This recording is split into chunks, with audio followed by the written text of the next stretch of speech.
Hello there. This is a video regarding the HP LaserJet 2300 series of printer, and specifically about the problem with duplexing multiple page projects. Specifically, this is a rather interesting issue because it involves the magnetic solenoids that are inside the printer and a issue with the adhesive that holds the noise-reducing bumpers in place here. Now, I'm not going to necessarily talk about how to get the printer to this state. There are plenty of guides available online for that, but this is just to talk about how to fix the issue with duplexing and jamming problems. So, what I want to point out here is that this printer is probably at least 5 or 6 years old. I don't know the exact date, and it was brought into us because it was jamming. Basically, these solenoids here help hold the gears in place. Sorry if that's a little bit blurry there. I'll try to back it out a little bit. Anyway, so these gears get held back and forth by these solenoids, which are little magnets down here. Now, originally, when HP sells these, there's a little tiny bumper that basically prevents that noise there. But over the years, that bumper gets worn down, and then all that's left stuck on the metal is just the adhesive that originally held the bumper in place. And you can already probably tell where I'm going with this. What happens is that the adhesive just causes this little metal armature to stick in place, and then because printers depend on millisecond or less time differences, obviously everything goes downhill from there. So if you watch what happens here, basically when I release this, it should snap back right away, but if it sticks hard, you see how there's a delay when I release my finger from that. That's what's causing the printer to jam. The one that causes the duplex problems in particular, I think, is this one, which has the exact same problem as the other ones. So, we have to remove those solenoids. Once you have the solenoid removed, just one screw down there should do it. What you can do is remove the spring from the solenoid that holds the armature in place. And yeah, just to try to turn this into the light here, you can already see that there's all kinds of black gunk caked on the top and bottom there. That's the remainder of the bumper. So here's a bumper right there. And there might have been a little bit of one up there at the top as well. So here and here, we need to just get all of that stuff just rubbed completely off.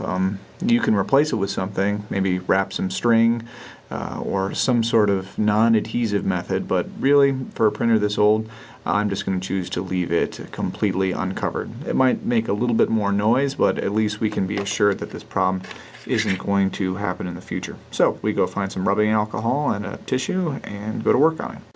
So as you can see here, we've removed all of the adhesive from the armature of the solenoid, and we've also taken it off the body of the solenoid. We can see how clean that is right there. No more of that black adhesive.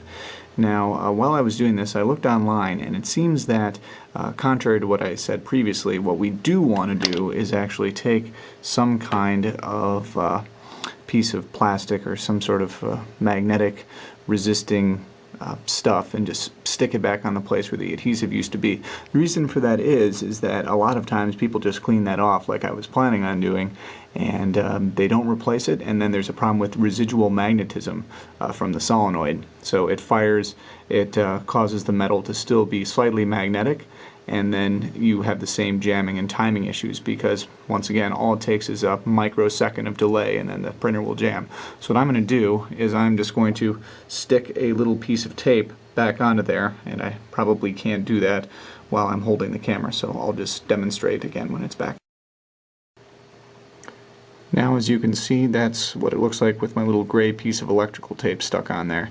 Now you can go ahead and put the spring and the screw back into the solenoid and hook it back in. Just be very careful when putting the spring back on there, because I would suggest doing it from this angle here, otherwise that spring is going to try to act like a rubber band and shoot off into far corners of your office, which has already happened to me twice now, so just be careful when hooking that back on.